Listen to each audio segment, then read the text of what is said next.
हरे कृष्णा, जय जगन्नाथ। तो आज बहुत ही ज़्यादा इम्पोर्टेंट टॉपिक है, that is the KB K region of Odisha, right. तो like it is important for all the students from Odisha and as well as from all over India to know about the regions which are like tribal regions, backward regions, for which government is doing special programs. Like you must be knowing there is also some there is aspirational district program.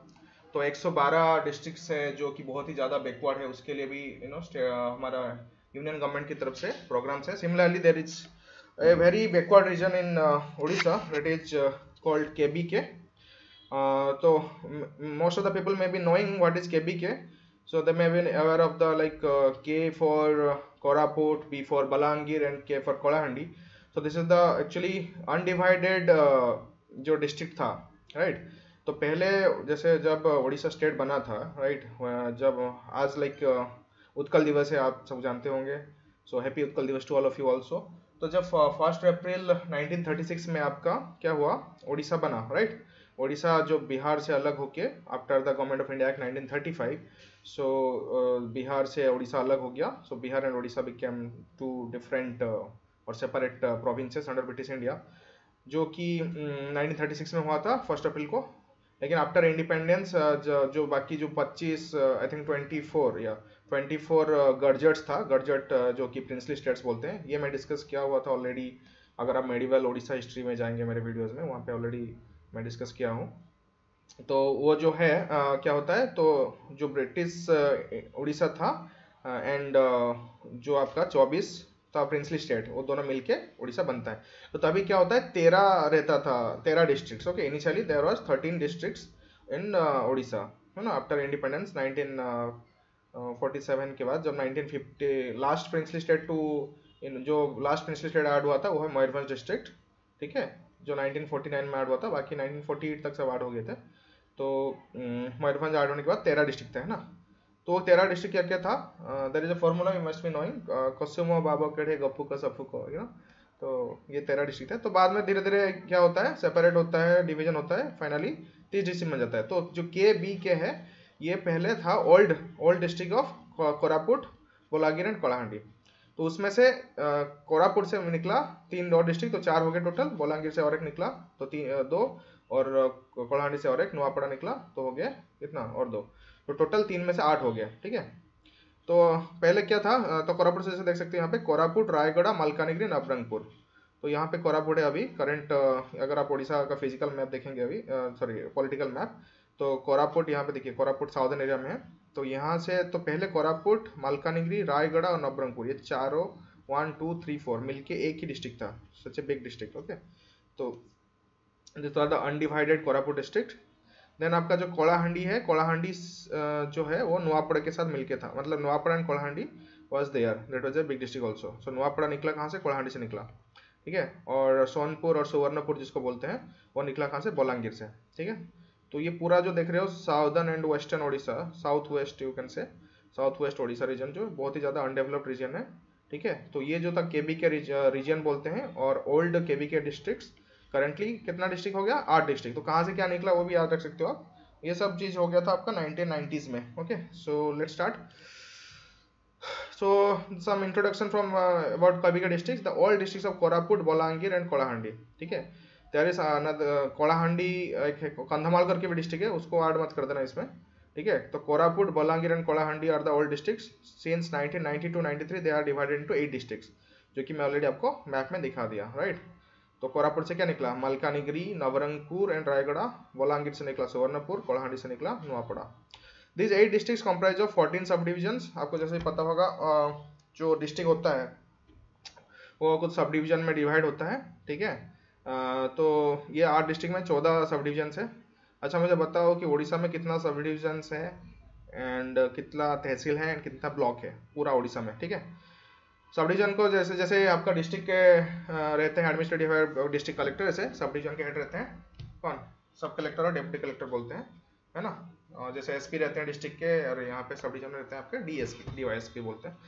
तो ये 8 district में 14 sub division है, 80 तहसील है, और as many community development blocks. तो block and tehsil 80 tehsil है, 80 block ही है. सी समटाइम्स ब्लॉक और तहसील मेनी टाइम्स तो इक्वली रहते हैं, मतलब सिमिलर टेरिटरी रहता है, बट कुछ जगह पे थोड़ा डिफर करता है, ठीक है। So yeah, so the total number of revenue villages forming part of KVK region is 12,000 around. So you don't have to remember this. Just remember कितना डिस्ट्रिक्ट थे, 8 डिस्ट्रिक्ट है, पहले 3 थे अभी 8 हो गए, और कितना सब डिवीजन है, 14 सब डिवीजन, 80 तहसील। तहसील जो आपका रेवेन्यू डिपार्टमेंट में आता है, और ब्लॉक आपका कौन सा आता है, आपका डिपार्टमेंट पंचायती राज डिपार्टमेंट, राइट। सो यहाँ पे एक दिया गया है कौन से डिस्ट्रिक्ट में कितना सब डिवीजन है, तहसील है, block. You don't have to remember, खाली रिमेंबर करो कि कौन सा डिस्ट्रिक्ट कहाँ से निकला, ठीक है, इतना काफी है। Now, what is the topography of this KVK district? The KVK region possesses a varied topography, extensive ranges of hills covered with forest, rolling uplands and extensive drainage systems. It is endowed with very diverse ecological habitats and is rich in flora and fauna. Okay, तो बोल रहा है कि various तरह का topography के, hills है, forest है, रोलिंग अपलैंड्स है, ठीक है। I will also make a video on the whole topography of Odisha also. तो ओडिशा का जो जियोग्राफिकल डिवीजन कैसे हुआ है based on its topography, so that is also very important to know. Now, जैसे कि 8 डिस्ट्रिक्ट हो गया हमें पता है, तो 4 जो ट्राइबल डोमिनेटेड डिस्ट्रिक्ट है, तो जो कोरापुट से निकला हुआ है ना, कोरापुट, मालकानगिरी, नवरंगपुर, रायगढ़, उसके साथ अगर कलाहांडी को ऐड कर देते हैं, ये 5 को मिला के ईस्टर्न घाट्स बनाता है। जो आपका उड़ीसा में जो ईस्टर्न घाट्स वाला पार्ट है, ये 5 डिस्ट्रिक्ट में कवर होता है ना। ये 5 डिस्ट्रिक्ट ईस्टर्न घाट्स के टोपोग्राफी में आ जाते हैं, मतलब हिली रीजन रहेगा, फॉरेस्टेड, हिली, और बहुत सारे नदी वदी ज्यादा होंगे, है ना। तो जो कोरापुट से निकला हुआ है, अगर उसको याद रख लिया और उसके साथ कलाहांडी को ऐड कर दिया, तो हो गया ईस्टर्न घाट्स, ठीक है। नाउ बोलांगीर, नवापड़ और सुवर्णपुर जो थोड़ा नॉर्थ पे है, they are mainly part of central table lands. Central table lands means what, like centre region में आता है। टेबल लैंड मतलब जो आपको बोलते हैं, क्या बोलते हैं उसको, लाइक पहाड़ जैसा ही है लेकिन ऊपर फ्लैट रहता है ना। जैसे कि आपका प्लेट्यू बोलते हैं इसको, राइट, डेक्कन प्लेट्यू वो सब है ना। तो एक्चुअल डेक्कन प्लेट्यू का ही या बोल सकते हो, यू नो, पेनिनसुलर प्लेट्यू का एक पार्ट ही है सेंट्रल टेबल लैंड्स। तो उड़ीसा में कौन सा रीजन वाला जो इसमें से आता है, बलांगीर, नवापड़ा, सुवर्णपुर, ठीक है। Now KVK is also rich in mineral resources such as bauxite, chromite, lime, iron, manganese. तो ये उड़ीसा तो आपको पता ही होगा, बहुत सारे like one of the major producer of this minerals, iron, manganese, chromite, bauxite. Chromite और बॉक्साइट में तो बहुत ही ज़्यादा उड़ीसा में आता है प्रोडक्शन, अगर ऑल ओवर इंडिया में देख जाए, ठीक है। So moving to next slide. पहले हमने देख लिया कौन सा है आपका डिस्ट्रिक्ट्स, उसका टोपोग्राफी क्या है आप देख लिया। नेक्स्ट स्लाइड में देखेंगे what is the agriculture happening, है ना, या एग्रीकल्चर कैसे होता है वहाँ पे केवीके रीजन में। तो यहाँ पे एक manifest pair of opposites in the field of agriculture. Like जहाँ पे आपका क्या होता है, कुछ इरिगेशन फैसिलिटीज है वहाँ पे तो अच्छा हो जाता है, लेकिन जहाँ पे नहीं है वहाँ पे आपका सब्सिस्टेंस एग्रीकल्चर होता है। Shifting cultivation mainly, because tribal area जैसे बताया, तो यहाँ पे शिफ्टिंग कल्टीवेशन होता है जहाँ पे आपका इरिगेशन फैसिलिटीज नहीं है। तो इरिगेशन कहाँ पे है मेनली, यहाँ पे मालकानगिरी में एक पोटेरू करके है, अपर कलाब एक रिवर होगा, रिवर है कोरापुट में। देन इंद्रावती रिवर जो कि आपका गोदावरी का भी ट्रिब्यूटरी माना जाता है, कोलाहांडी से पास करता है। देन महानदी आपको पता है सोनपुर से भी जाता है। So these are the regions जहाँ पे रिवर जा रहा है, या छोटा मोट लाइक इरिगेशन प्रोजेक्ट्स है, मीडियम और माइनर इरिगेशन प्रोजेक्ट, वहाँ पे अच्छा क्रॉप हो जाता है, लाइक कौन होता हमारा, लाइक राइस एंड ऑल। उसके साथ साथ आपका कमर्शियल क्रॉप्स लाइक मेज एंड कॉटन, ये भी हो जाता है, ठीक है। तो like it's a like unequal, you can से इनइक्वल एरिया एग्रीकल्चर होता है। जहाँ पे इरिगेशन हो गया वहाँ पे अच्छे से हो गया, जहाँ पे नहीं है वहाँ पे शिफ्टिंग कल्टीवेशन, जिसको उड़ीसा में क्या बोलते हैं। So you tell me what is you know they tell in Odisha, जिसको झूम बोलते हैं आपके नॉर्थ ईस्ट रीजन में, राइट। तो उड़ीसा में क्या बोलते हैं shifting cultivation, search in the Google and tell me. Agricultural production fluctuates from year to year under the impact of natural calamities. तो यहाँ पे नेचुरल कैलामिटीज बहुत ज्यादा हो जाता है, जैसे कि ड्रॉट हो गया, फ्लड्स हो गया, फ्रिक्वेंटली होता रहता है। तो ऑलरेडी एक ही तो बैकवर्ड रीजन है, ट्राइबल एरिया है, ऊपर से आपका पहाड़ वगैरह है, यू नो, दूसरा फिर से वहाँ पे नेचुरल कैलामिटीज, तो बहुत ज्यादा यहाँ पे प्रॉब्लम हो जाता है, यू नो, लाइक बोलते हैं ना बोझो ऊपर है नौलता बिड़ा। So दुखो ऊपर दुखो, you can say already there is so many problems, then there is natural calamities also. Okay, what else livelihood they have? The large proportion of the rural poor and tribal in particular face severe food insecurity. तो इसकी वजह से because of वहाँ पे ज़्यादा आपका क्या irrigation project नहीं हुआ, कुछ नहीं हुआ, ऊपर से आपका नेचुरल कैलामिटी जाता है, तो इसकी वजह से फूड इनसिक्योरिटी हो जाता है। तो इसलिए वो ज़्यादातर क्या होता है, फॉरेस्ट के ऊपर डिपेंडेंट हो जाता है, depend on forest for their livelihood and sustenance, subsistence, sorry. Then forests are subjected to degradation of varying degrees on account of severe biotic pressure, intensive use, shifting cultivation, mining, diversion for developmental projects and lack of adequate investment for their sustainable management.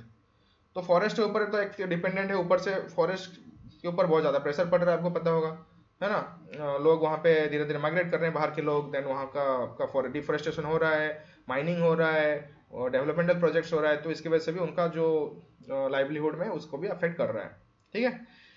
तो yes, then weak agro climatic conditions, poor connectivity and infrastructure, क्योंकि आपको जैसे बताया मैंने वो बहुत ही ज़्यादा hilly region है, फॉरेस्ट रीजन है और बहुत सारा रिवर्स वहाँ पे क्रिस क्रॉस करता है उसको, ईस्टर्न घाट्स वाला रीजन है, राइट। तो उसकी वजह से क्या होता है, उसकी वजह से क्या क्या प्रॉब्लम वहाँ पे आ जाता है, क्यों वहाँ पे जो ये केवी का रीजन इतना बैकवर्ड क्यों हो गया। तो एक तो वीक एग्रो क्लाइमेटिक कंडीशन है ना, एग्रीकल्चर हुआ, poor connectivity infrastructure, poor connectivity होता है, इंफ्रास्ट्रक्चर वहाँ पे नहीं हो पाएगा, रोड नहीं है, रेल नहीं है, तो इंडस्ट्री तो नहीं बन पाएगा, बस माइनिंग ही हो रखा है थोड़ा बहुत। देन फिजिकल आइसोलेशन, तो tribal areas, tribal people generally अपने आप को आइसोलेशन में रखते हैं, एंड बाकी मेन स्ट्रीम में इंटरेक्शन नहीं हो पा रहा है, that was also one reason. तो इसकी वजह से क्या हो गया, ट्राइबल बैकवर्डनेस हो गया, then hill area backwardness due to several natural calamities, तो तीनों एक साथ उनको प्रॉब्लम हो गया। तो कुछ ट्राइबल लोग क्या होते हैं, because although they tribal they stay near the main stream area, मतलब हिल में नहीं रहते हैं, थोड़ा बहुत आपके जो क्या बोलते हैं हिल के पास रहते हैं, लेकिन आपका प्लेन एरिया में रहते हैं, तो उनके जो मेन स्ट्रीम के साथ इंटरेक्शन होता है तो वो एक फायदा हो जाता है। या कुछ हिल में रहते हैं, लेकिन जनरली हिल में ट्राइबल लोग ही रहते हैं, लेकिन वहाँ पे नेचुरल कैलामिटी भी आ गया, तो तीनों मतलब तीन के तीन प्रॉब्लम हो गया। एक तो ट्राइबल है, सोशल आइसोलेशन हो गया, मेन स्ट्रीम के साथ नहीं है, मेन स्ट्रीम के साथ इंटरेक्शन नहीं हो पाया, इंफ्रास्ट्रक्चर वगैरह वहाँ पे नहीं है, क्योंकि हिल एरिया है, बहुत ज़्यादा प्रॉब्लम होता है वहाँ पे, क्या इंफ्रास्ट्रक्चर वगैरह बनाना थोड़ा कॉस्टली व्यापार होता है। देन नेचुरल कैलामिटीज़ भी आ गया, तो ये तीनों की वजह से वो बहुत ही ज़्यादा ये बिछड़े डिस्ट्रिक्ट हो गया, ये जो 8 डिस्ट्रिक्ट उड़ीसा के हैं आउट ऑफ 30 डिस्ट्रिक्ट, तो बिछड़ा रह गया। तो उसके लिए क्या करना पड़ा हमें, तो ये जो due to several economic and social institutional obstacles, this region in Odisha has not shared gains of development in an equitable manner and continues to languish, ठीक है। हमारा तो प्लेन एरिया, मतलब मेनली ओडिशा में अगर देखोगे आप, बस जो ईस्ट कोस्ट वाला एरिया, कोस्टल एरिया, वही ज़्यादा डेवलप्ड है। इवन जो संबलपुर वाला एरिया, इवन गंजाम होने के बाद भी जो साउदर्न ओडिशा, वो भी इतना डेवलप नहीं है, मतलब ज़्यादा उसमें इक्विटेबल शेयरिंग नहीं होता है जो भी रेवेन्यू आता है, ठीक है। और ये वाला रीजन को तो ज़्यादा ही प्रॉब्लम हो गया। तो इसकी वजह से क्या हो गया, in concern the Government of India, state government एक प्लान अडॉप्ट किया, जिसको बोल रहे हैं LTAP, that is what, long term action plan. तो फोकस किया था इसमें, view to focusing attention on and accelerating its development. तो special area development approach for this region क्या किया, स्टेट गवर्नमेंट ने अडॉप्ट किया एक special area development approach for this region in consultation with the Government of India with a view to focusing attention. तो इसके ऊपर एक स्पेशल फोकस करने के लिए, है ना, एक स्पेशल एरिया डेवलपमेंट अप्रोच अपनाया, तो जिसको बोलते हैं लॉन्ग टर्म एक्शन प्लान। तो ये कब आया था, ये प्लान हुआ था 1995 में। तो 7 साल, इनिशियली 7 साल के लिए प्लान बना, 95 to 96, सो 95-96 से फाइनेंशियल ईयर लेके 2001 से 2002, तो ये 7 साल में उन्होंने प्लान बनाया, है ना, दोनों, मतलब state government of Odisha and union government. Launch कब हुआ था प्राइम मिनिस्टर को द्वारा, 18 अगस्त 1995। लेकिन इसमें क्या हो गया, लेकिन प्रॉब्लम क्या हो गया, इसमें ज़्यादा फंडिंग आ नहीं पाया, क्योंकि तभी आप पता होगा जस्ट 1991 में ही LPG लिबरलाइजेशन हुआ था, धीरे धीरे जस्ट इकोनॉमिक ग्रोथ हो रहा था, तो जितना उन्होंने सोचा था उतना वहाँ पे एलोकेशन नहीं हो पाया। Only a major allocation 20.49 crore, so approximately 20 crore was received from 95, 96, 97 to 97, 98, मतलब 3 साल में बस 20 करोड़ आया, है ना। तो इतना मतलब अफेक्ट नहीं कर पाया जितना हम सोचे थे। तो इसमें इनिशियली जो LTAP था, लॉन्ग टर्म एक्शन प्लान, इसका टारगेट था 7 साल के अंदर ड्रॉट प्रूफिंग किया जाए।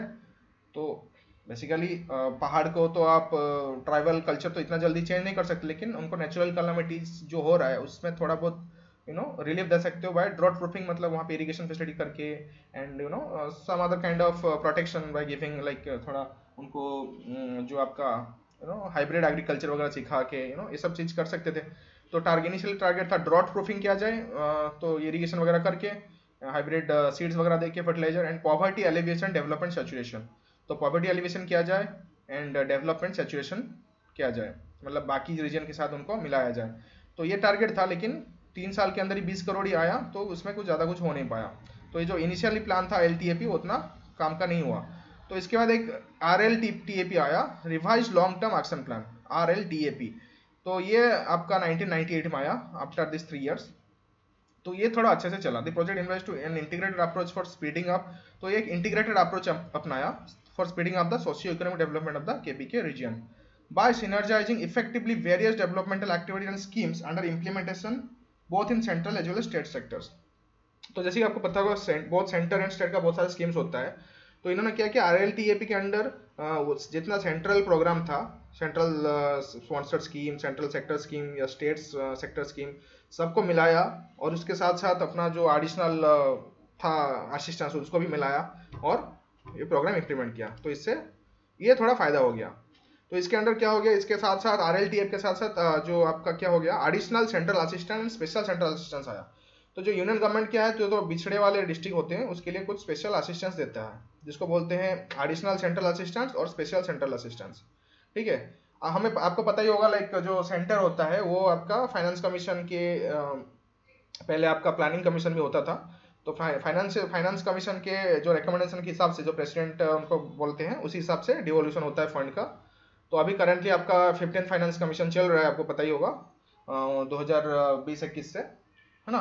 तो जबकि आपका after this Jammu Kashmir was become union territory, Jammu Kashmir and Ladakh, 41% was 41% of the जो आपका होता है सेंटर टैक्सेस वो आपका स्टेट को आता है, सारे स्टेट्स को, मतलब ऐसा नहीं कि सबको इक्वली आता है। और उसके अलावा कुछ आपका जो होता है क्या बोलते हैं उसको, statutory grants and additional grants, ये सब होता है। तो अगर आप पॉलिटी में आर्टिकल 275 देखेंगे तो there is this thing is there, article 275 and 282, जिसके अंडर सेंटर क्या होता है आपका कुछ असिस्टेंस देता है आपका किसको, स्टेट्स को। ठीक है, तो वैसे ही एक additional central assistance, special central assistance होता है जो कि बैकवर्ड रीजन्स को मिलता है। तो उसी के जो कि RLTAP के अंडर आपको क्या हो गया, मिलता ये KPK रीजन को मिला। ठीक है, अभी और एक इसमें ऐड किया उन्होंने ऑब्जेक्टिव, जो LTAP में था आपका drought proofing and poverty alleviation and development situation, ये 2 पॉइंट था। इसमें और एक पॉइंट ऐड किया, improved quality of life for local people. तो ड्रॉट प्रूफिंग करो, पॉवर्टी एलिवेशन करो, डेवलपमेंट सिचुएशन करो and improve quality of life for local people. तो इसके अंडर क्या हो गया, अराउंड 2000 करोड़ रुपीज आपका 98 से 2010, मतलब दिस कितना साल बोलेंगे इसको, 10-11 साल के बीच में ये आपका 2000 करोड़ रुपीज आया फॉर दिस रीजन। ठीक है, in safe of additional central assistant और स्पेशल सेंट्रल असिस्टेंस। ठीक है, तो ये इतना अमाउंट आया सेंटर से, उसके अलावा स्टेट भी कुछ ऐड किया होगा। तो ये रैपिडली ये जो लास्ट डिकेड था आपका, लास्ट टू लास्ट डिकेड, तो उसमें डेवलपमेंट हुआ। ठीक है, under what, RLTAP, revise long term action plan. Remember this thing, कब स्टार्ट हुआ था, 98 में। उससे पहले LTAP स्टार्ट हुआ था कब, 95 में। Okay, so moving to next slide, special area development approach. Now, with the passage of time, the allocation for development of KVK district under various plan and non-plan schemes of the central and state governments increase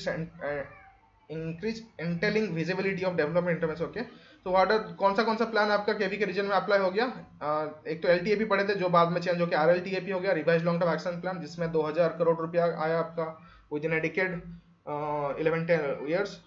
BRGF, what is BRGF, backward region grant fund भी आया, then integrated action plan आया, then finally Biju KPK। तो हम Biju KPK पढ़ेंगे further slide में। तो ये सब की वजह से, ये मेनली ये 4 प्लान की वजह से क्या हुआ, रीजन में बहुत ज़्यादा ग्रोथ हुआ। नाउ तो इसमें क्या क्या स्ट्रैटेजी था, ये जो हमने RLTAP इंप्लीमेंट किया, इसमें हमने क्या मतलब इसका ट्रांसपेरेंसी मेंटेन करने के लिए क्या किया, बेटर डिलीवरी एंड गवर्नेंस के लिए strengthening the office of the chief administrator.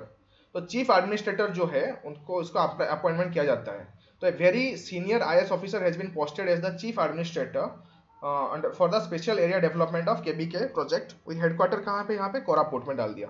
ठीक है, तो जो special area development of KPK उसका हेडक्वार्टर हो गया कोरापुट में, और उसके चीफ एडमिनिस्ट्रेटर एक अपॉइंटमेंट किया गया जो कि बहुत ज़्यादा सीनियर IAS ऑफिसर होते हैं। तो he will be responsible for effective monitoring and supervising the implementation of various programmes. तो KPK रीजन के लिए जो भी बहुत सारा प्रोग्राम्स होता था उसके लिए रेस्पॉन्सिबल होते थे ओवरऑल। उसके अंडर में, उनके अंडर में बहुत सारा रीजनल मतलब भी रहेंगे, जैसे आपका ऑब्वियसली जो कलेक्टर वगैरह तो है ही, लेकिन ये स्पेशली KPK रीजन के लिए एक स्पेशल ऑफिसर बने जिनका नाम पड़ा चीफ एडमिनिस्ट्रेटर, मतलब वो पोस्ट का नाम पड़ा चीफ एडमिनिस्ट्रेटर। उनका हेल्प करने के लिए रेवेन्यू डिविजनल कमिश्नर जो होते थे, है ना, जो रेवेन्यू डिविजनल कमिश्नर जैसे आपका जो IRS ऑफिसर वगैरह होते हैं ना, इंडियन रेवेन्यू सर्विस वाले, और उड़ीसा के भी उड़ीसा रेवेन्यू सर्विस, तो ये सब ऑफिसर्स जो हैं, तो जो साउदर्न और नॉर्दर्न डिवीजन के थे उनको क्या गया x officio deputy chief administrator किया जाए। ठीक है, तो एक चीफ एडमिनिस्ट्रेटर थे, लेकिन ये जो ऑलरेडी जो रेवेन्यू डिविजनल कमिश्नर्स थे साउदर्न एंड नॉर्दर्न डिवीजन के, उनको ex officio deputy chief administrator बनाया गया to strengthen the office of chief administrator. तो चीफ एडमिनिस्ट्रेटर को हेल्प करने के लिए ये आपके जो रेवेन्यू डिविजनल कमिश्नर्स थे वो क्या हो गया, डेप्यूटी चीफ एडमिनिस्ट्रेटर बन गए। आओ स्टेट गवर्नमेंट उनको जो chief administrator and deputy chief administrator को बहुत सारा एडमिनिस्ट्रेटिव एंड फाइनेंशियल पावर दे रखा है, सो दैट क्या होगा, with a view to avoiding procedural delays. तो जो प्रोसीजर में डिले होता था, मतलब कि अप्रूव होके आए एंड ऑल, जो होता है ना ब्यूरोक्रेटिक डिलेज, सो उसको कम करने के लिए उनको फाइनेंशियल एंड एडमिनिस्ट्रेटिव पावर दे दिया, and to further improve programme implementation. ठीक है, और 2006 में एक नोटिफिकेशन आया था from the finance department of Orissa कि जो चीफ एडमिनिस्ट्रेटर हैं केबी के रीजन के और डेप्यूटी चीफ एडमिनिस्ट्रेटर हैं, उनको एक कुछ पावर डेलीगेट किया, ठीक है, with higher financial powers to accord administrative approval for infrastructure projects under special plan, जो कि RLTAP है, revise long term action plan for KB के district, up to 50 crore rupees and 10 crore rupees respectively. तो chief administrator के under 50 crore तक का आप मतलब कैपेसिटी है, मतलब क्या पावर्स है to approve the infrastructure project, without going to the higher authorities. तो ये आपके 50 करोड़ तक के प्लान को अप्रूव कर सकते हैं, और डेप्यूटी चीफ एडमिनिस्ट्रेटर 10 करोड़ तक का प्लान को अप्रूव कर सकते हैं।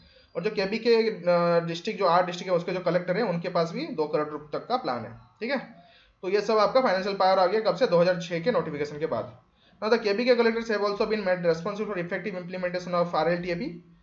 तो उनका अगर अच्छे से इंप्लीमेंटेशन करेंगे तो उसी के हिसाब से उनको क्या होता है, उनका जो असेसमेंट होता है उसमें ये एक इंडिकेटर जैसा काम करता है। ठीक है, now district level committee for each KB के डिस्ट्रिक्ट, तो सारा जो केबी के डिस्ट्रिक्ट है 8, उसमें डिस्ट्रिक्ट लेवल कमिटी रहेगा। उसके चेयरपर्सन कौन रहेंगे, chairmanship of the concern revenue divisional commissioner, तो वहाँ के जो रेवेन्यू डिविजनल कमिश्नर होंगे, और जो कि x official deputy chief administrator होते हैं, तो वहाँ पे रहेंगे। तो इसका काम क्या रहेगा जो डिस्ट्रिक्ट लेवल कमिटी का, to formulate action plan for the district. तो डिस्ट्रिक्ट का जैसे आपका होता है ना जिला परिषद होता है ना, जो कि एक्शन प्लान बनाता है, वैसे ही एक डिस्ट्रिक्ट लेवल कमेटी होगा जहाँ पे डेप्यूटी चीफ एडमिनिस्ट्रेटर वहाँ पे चेयरमैन होंगे। तो वो क्या करेंगे, एक्शन प्लान फॉर्मुलेट करेंगे, बनाएंगे डिस्ट्रिक्ट के लिए क्या क्या एक्शन प्लान होगा, और वो प्रॉपरली हो रहा है कि नहीं उसका भी रिव्यू एंड मॉनिटर करेंगे अबाउट द इम्प्लीमेंटेशन। ठीक है, and district level committees have been reconstituted with the nomination of all MPs, MLAs and chairpersons of Zila Parishad. तो वहाँ पे वो वाला रीजन के जो भी MP, MLA और जिला परिषद के चेयरमैन होंगे वो सब भी वहाँ पे रहेंगे मेंबर। ठीक है, representing each of the KBK districts to the DLC as members and under chairmanship of the minister chairing the district planning committee। तो जो भी मिनिस्टर होंगे जो डिस्ट्रिक्ट प्लानिंग कमेटी को चेयर कर रहे होंगे उनको उनके वो रहेंगे वहाँ पे चेयरमैनशिप, एंड जो MLA, MP और जिला परिषद के जो भी वहाँ पे वो केबी के रीजन के जो भी होंगे वो वहाँ पे क्या होंगे, मेंबर रहेंगे ना। तो ये पहले पढ़ लिए हम बेटर डिलीवरी एंड गवर्नेंस के लिए क्या क्या होगा, chief administrator, deputy chief administrator, then district level committee. Under the second तो now at the slide transparency and consultations with local people. तो उसके साथ अच्छा गवर्नेंस के साथ साथ और क्या क्या चाहिए, ट्रांसपेरेंसी भी चाहिए और कंसल्टेशन चाहिए। तो all implementing departments, their field agencies, all KBK collectors, Deputy Chief Administrator have been requested to ensure that wide publicity is given as regards projects implemented under special plan for KBK district। तो आपका जो भी plan चल रहा है उसका एक publicity करो अच्छे से, जो आपका डिस्ट्रिक्ट लेवल कमेटी ने बना दिया प्लान उसका पब्लिसिटी करो कि ये हमने डिसाइड किया है, ये प्लान चल रहा है आपके डिस्ट्रिक्ट में। ठीक है, तो उसका वाइड पब्लिसिटी करोगे तभी ना लोग को पता चलेगा हाँ ये आपका गवर्नमेंट की तरफ से प्लान आया है, तो वो लोग उसका इंश्योर करेंगे कि मतलब देखेंगे काइंड ऑफ फीडबैक वो अच्छे से चल रहा है कि नहीं। Then key parameters of relevant projects including funds utilized will be displayed at prominent places। तो जो आपका स्कीम और प्लान्स का पब्लिसिटी के साथ साथ वो वहाँ पे कितना खर्चा हुआ वो भी उसका भी डिस्प्ले करो प्रोमिनेंट प्लेसेस में, जो कि आपका मार्केट प्लेसेस और सम सरकारी ऑफिस वो वगैरह में आपका क्या कर सकते हो उसका डिस्प्ले करो। ठीक है, सो दैट लोगों को पता चले, ट्रांसपेरेंसी मेंटेन रहे। तो इससे क्या होगा, इनक्रीज ट्रांसपेरेंसी एंड अकाउंटेबिलिटी हो गया। देन जो चीफ एडमिनिस्ट्रेटर है केवी के रीजन के, deputy chief administrator and all senior officers like collector and other officials, they are requested to hold public hearings in KV district. उसके साथ साथ पब्लिक हियरिंग करो, तो उससे क्या होगा, आप उसका उनका ग्रीवेंसेस सुनो, उनका जो भी कंप्लेंट्स होगा, हियर ग्रीवेंसेस लोकल पीपल और हेल्प रिड्रेस देयर ग्रीवेंसेस, और उनका रिड्रेस को ग्रीवेंसेस को रिड्रेस करो, ठीक है। तो पहले आप क्या हो गया, वाइड पब्लिसिटी के स्कीम्स का, और वहाँ उसका ट्रांसपेरेंसी मेंटेन करने के लिए उसको क्या क्या खर्चा हुआ, कितना खर्चा हुआ, उसको भी डिस्प्ले किया। उसके साथ साथ बोल रहा है कि आप लोग क्या करो, पब्लिक मीटिंग करो, है ना, और वहाँ पे जो भी लोकल लोगों का जो भी प्रॉब्लम है उसको हियरिंग करके, मतलब you go to people rather than people coming to you, okay, so that is the thing for transparency and consultation. Then next slide is with a view to increasing the direct interaction, तो इसके लिए direct interaction करने के लिए जो कि ग्राम पंचायत और block level में क्या कर सकते हो आप, he is telling that gram set pilot project has been launched, gram set, ठीक है, पायलट प्रोजेक्ट एक लॉन्च हुआ था। इसके अंडर क्या हो गया, जो आपके जैसे जो chief administrator, deputy chief administrator और कलेक्टर जाके लोकल एरिया में आपका क्या हुआ, जाके उन्होंने पब्लिक हियरिंग किया, वैसे ही जो आपका यहाँ पे क्या होगा under the GRAMSAT pilot project, जो very senior of like senior like honourable prime minister, honourable chief minister, they will also participate in video conferences. तो वो क्या करेंगे, आपके जो ऑफिसर लोगों से डाटा लेंगे, है ना, timely like monthly review, quarterly review, ठीक है, through video conferencing. Even chief secretary of Odisha, development commissioner cum additional chief secretary have been organising video conference with KB के collectors and deputy chief administrators from time to time, ठीक है। तो ये चीज़ हो गया, तो इससे क्या होगा, आपका ट्रांसपेरेंसी मेंटेन रहा, और जो ऑफिसर्स है उनको भी आपका जब बार बार रिव्यू मीटिंग होगा, so they will also give the proper report, okay, what is happening in the ground level. So this is the thing. Then each project costing 30 lakh और अबव, तो अगर कोई भी 30 लाख के ऊपर का एक प्रोजेक्ट है, उसका क्या होगा, मॉनिटर विजुअली होगा थ्रू लेटेस्ट फोटोग्राफ्स, तो उसका कितना काम बढ़ रहा है एंड ऑल, उसको फोटो खींच के क्या करेंगे वो लोग, अपलोड करेंगे केबी के वेबसाइट में। तो ये उसका प्रेजेंटेशन दिया जाएगा रिव्यू मीटिंग में, और उसका जो स्टेटस आपका क्या हो जाएगा, अपलोड हो जाएगा केबी के वेबसाइट में, to maintain transparency and to enhance accountability, okay. तो ये सारी चीज हो गया। Now so let's listen something about the Biju KB के प्लान, जो कि अभी करेंटली ऑल्सो इम्प्लीमेंट हो रहा है in the KB K reason, जिसको बोलते हैं बिजू केबी के प्लान, जो कि स्टेट गवर्नमेंट का इनिशिएटिव है।